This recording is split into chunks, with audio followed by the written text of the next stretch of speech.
B.Ed admission 2024-25 चे registration सुरू झाले आहे. म्हणजे आपण आता कॅपराऊंड रजिस्ट्रेशन करू शकतो. तर रजिस्ट्रेशन कसं करायचं, तर रजिस्ट्रेशन करण्यासाठी सर्वप्रथम तुम्हाला बीएडच्या साईडला यायचं आहे. साईट तुम्हाला व्हिडिओच्या डिस्क्रिप्शनमध्ये दिलेली आहे. तिथे आल्यानंतर तुम्ही मेन सीईटीच्या साईडला येणार. त्यामध्ये तुम्हाला बीएड अंडर ग्रॅज्युएटमध्ये चेक करणार आहे आणि तिथून तुम्ही बीएडच्या साईडला येऊ शकता. बीएडच्या साईडला आल्यानंतर अशा प्रकारे तुम्हाला बीएडची साईट ओपन होईल. यामध्ये आपल्याला न्यू रजिस्ट्रेशन आणि लॉग इनचं ऑप्शन दिलेलं आहे. तर आपल्याला इथे आता प्रथम रजिस्ट्रेशन करत आहे, त्यामुळे आपल्याला न्यू रजिस्ट्रेशनला क्लिक करायचं आहे. तर न्यू रजिस्ट्रेशनला क्लिक करून तुम्ही सर्व इन्फॉर्मेशन भरून तुमचे रजिस्ट्रेशन करू शकता. हे झालं बेसिक रजिस्ट्रेशन. यानंतर आपल्याला संपूर्ण जो फॉर्म आहे हा सुद्धा फिल करायचा आहे. तर यामध्ये तुम्हाला विचारण्यात येत आहे की तुम्ही सीईटीची एक्झाम दिलेली आहे का. तर सीईटीची एक्झाम कंपल्सरी आहे, तर तुम्हाला इथे येस क्लिक करावं लागेल. तर यावरती तुम्हाला तुमचा जो रजिस्ट्रेशन नंबर, रोल नंबर टाकणं गरजेचं आहे आणि त्यानंतर गेट डिटेल्स केल्यानंतर तुम्हाला तुमचे मार्क्स उपलब्ध होतील. ते एकदा चेक करून घ्या. सर्व जर व्यवस्थित असेल तर तुम्हाला रजिस्टरला किंवा सेव्हला क्लिक करावं लागेल. त्यानंतर तुम्हाला तुमचे नाव दिसून पडेल. यावरती तुम्हाला सर्व इन्फॉर्मेशन फिल करणं आहे. जसे की तुम्हाला इथे लेडीज आहे तर मिस किंवा मिस्टर म्हणून. त्यानंतर तुम्हाला gender, date of birth, email ID, mobile number सर्व नमूद करा. त्यानंतर एक पासवर्ड क्रिएट करा. काही पण करू शकता, फक्त एवढंच आहे की लक्षात ठेवा. याप्रमाणे सर्व भरून घ्या व रजिस्टरला क्लिक करा. रजिस्टरला क्लिक केल्यानंतर तुमच्या समोर एक बीडी असा एक रजिस्ट्रेशन आयडी क्रिएट होईल. तो आयडी तुम्हाला नोट करून ठेवायचा आहे. तो आयडी नोट करून ठेवा आणि त्यानंतर आपल्याला लॉग इन करायचं आहे. लॉग इन करण्यासाठी जो आयडी आपल्याला मिळालेला आहे तो आयडी आपल्याला इथे टाकायचा आहे आणि जो तुम्ही पासवर्ड सेट केलेला आहे तो पासवर्ड टाकायचा आणि लॉग इनला क्लिक करायचा. अशा प्रकारे आपण लॉग इन करून घेऊ आणि यानंतर आपल्याला संपूर्ण जी माहिती आहे ही तुमची फिल करणं आहे. यासाठी तुम्हाला संपूर्ण डॉक्युमेंट्स लागणार आहे. ते डॉक्युमेंट्स तुम्ही रेडी करून ठेवा, कारण आपल्याला फॉर्म फिल करताना सुद्धा ते डॉक्युमेंट्स लागणार आहे. तर लॉग इन केल्यानंतर अशा प्रकारे तुमच्यासमोर ओपन होईल. यामध्ये तुमचा जो फॉर्म आहे हा इनकम्प्लीट आहे, कारण अजूनपर्यंत आपण फॉर्म फिल केलेला नाहीये. तर सर्वात खाली प्रोसीडचं ऑप्शन आहे, तिथे आपल्याला क्लिक करायचं व आपला रिमेनिंग फॉर्म आहे हा फिल करायचा आहे.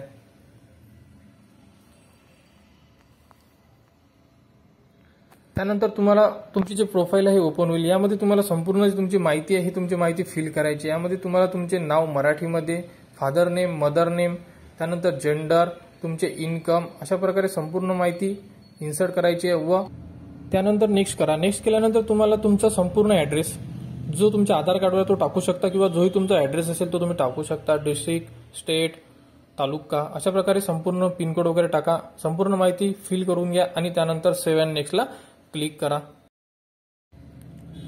त्यानंतर सिलेक्ट युअर इलिजिबल क्रायटेरिया, म्हणजे तुम्ही ग्रॅज्युएशन किंवा पीजी या दोनमधून तुम्हाला सिलेक्ट करायचं. जे तुमचं लास्ट एज्युकेशन असेल ते तुम्ही इथून सिलेक्ट करा.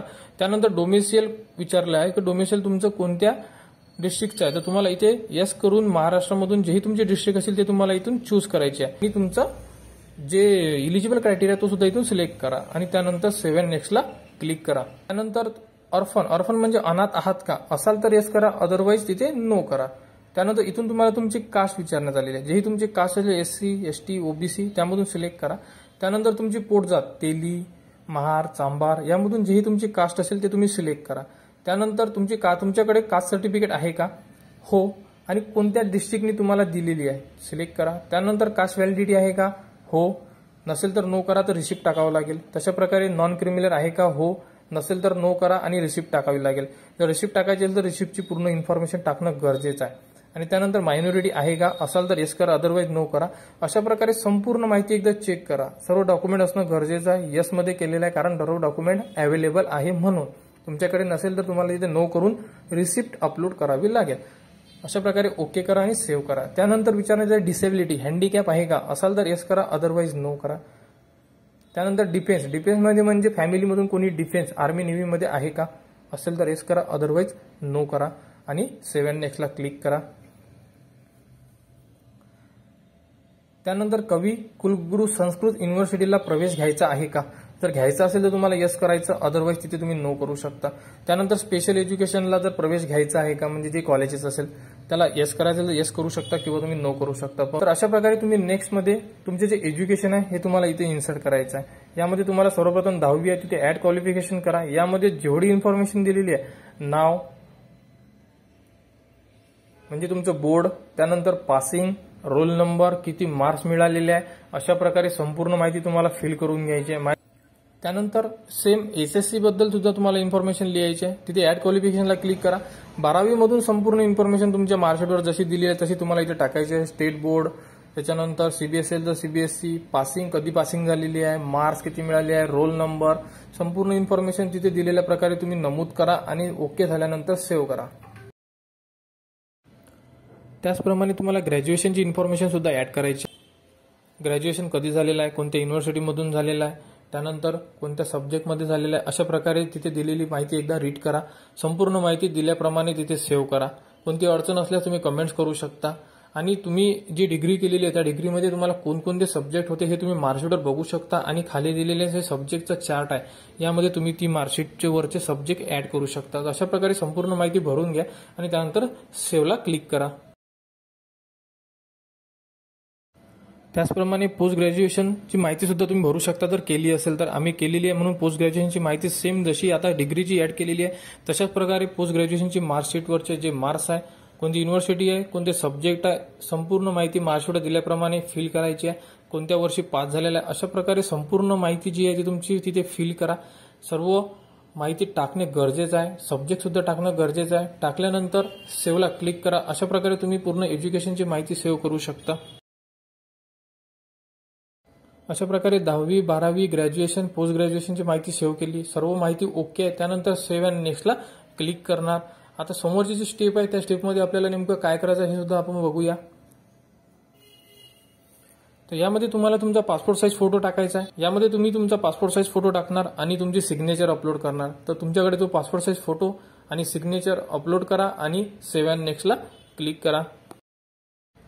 आता टाकायचे तुम्हाला संपूर्ण डॉक्युमेंट्स. यामध्ये तुम्हाला सीईटीचा फॉर्म, सीईटीचा रिझल्ट, त्याच्यानंतर तुम्हाला कास्ट सर्टिफिकेट, त्यानंतर domicile certificate, caste validity, non creamy layer, 10वीची मार्कशीट, 12वी मार्कशीट, डिग्रीच्या मार्कशीट सेमिस्टर असेल तर 6 मार्कशीट लागेल. जर तुमची डिग्री 4 वर्षाची असेल तर 8 मार्कशीट म्हणजे सेमिस्टरच्या संपूर्ण मार्कशीट. त्याच्यानंतर त्याच्यासोबत कन्व्हर्सेशन सर्टिफिकेट असे तुम्हाला संपूर्ण एक पीडीएफ बनवून 1 MBच्या खाली ती अपलोड करायची आहे. जर पीजी असेल तर पीजी 2 वर्षाची असेल तर तुम्हाला पीजीच्या सुद्धा मार्कशीट आणि त्याच्यासोबत कन्व्हर्सेशन सर्टिफिकेट हे टाकून तुम्हाला त्याची पीडीएफ बनवायची आहे 1 MBच्या खाली आणि ती तुम्हाला अपलोड करायची आहे. तर तुमच्याकडे पीडीएफ करणं गरजेचं आहे. आणि त्यानंतर जो सीईटीचा फॉर्म आहे आणि सीईटीचा रिझल्ट आहे हा तुम्ही साईटवरून डाउनलोड करू शकता. जिथून तुम्ही स्कोर कार्ड या अगोदर डाउनलोड केलेलं होतं तिथेच तुम्हाला फॉर्मची प्रिंट सुद्धा मिळेल. तिथून तुम्ही डाउनलोड करा, सेव्ह करा आणि ते डायरेक्टली तुम्ही अपलोड करू शकता कारण ती ऑलरेडी 1 MBच्या खाली आहे. बाकी डॉक्युमेंट 1 MBच्या खाली रेडी करा. अशा प्रकारे जे कन्व्हर्सेशन सर्टिफिकेट आहे हे तुम्हाला डाउनलोड करावं लागेल. यामध्ये इयर वाईज आणि सेमिस्टर वाईज दिलेलं आहे. डिग्रीसाठी आहे आणि पोस्ट ग्रॅज्युएशनसाठी आहे. हे तुम्हाला आपल्या टेलिग्राम चॅनलवर सुद्धा दिलेलं आहे. तिथून तुम्ही डाउनलोड करू शकता. त्याची प्रिंट काढा. प्रिंट काढल्यानंतर संपूर्ण इन्फॉर्मेशन सेमिस्टर वाईज मार्क्स लिहा. टोटल पर्सेंटेज किती कॅल्क्युलेशन होते यामध्ये तुम्हाला लिहिणं गरजेचं आहे. त्यानंतर खाली सिग्नेचर आणि विद्यार्थ्याचे नाव अशा प्रकारे हे कन्व्हर्सेशन सर्टिफिकेट तुम्हाला फिल करणार आहे. कन्व्हर्सेशन सर्टिफिकेट फिल करून घ्या आणि हे तुम्हाला मार्कशीट सोबत सुद्धा ऍड करायचं आहे. जर तुमच्या मार्कशीट 6 असेल तर 7वं सर्टिफिकेट तुमचं कन्व्हर्सेशन सर्टिफिकेट असेल. अशा प्रकारे हे तुम्हाला ऍड करणार पीजी सोबत सुद्धा आणि डिग्री सोबत सुद्धा. जर तुमची डिग्रीज असेल तर फक्त डिग्रीच ऍड करा. तर अशा प्रकारे संपूर्ण जे डॉक्युमेंट्स आहे हे तुम्हाला अपलोड करणार. कोणत्याही प्रकारची अडचण येत असेल तर तुम्ही कमेंट्स करू शकता. व्हिडिओ आणि जेही कन्व्हर्सेशन सर्टिफिकेट आहे तो आपल्या टेलिग्राम चॅनलवर उपलब्ध करून दिलेला आहे. सर्व झाल्यानंतर तुम्हाला सेव्ह अँड नेक्स्ट करावं लागेल. तुमचा फॉर्म तुमच्या समोर दिसून पडेल. संपूर्ण इन्फॉर्मेशन तुम्ही एकदा रीड करा. रीड केल्यानंतर कुठे एडिट करायचं असेल तर एडिट करू शकता. अदरवाईज सर्वात खाली तुम्ही फॉर्मला सबमिट करू शकता म्हणजे तुमचा फायनल सबमिट होऊन जाईल.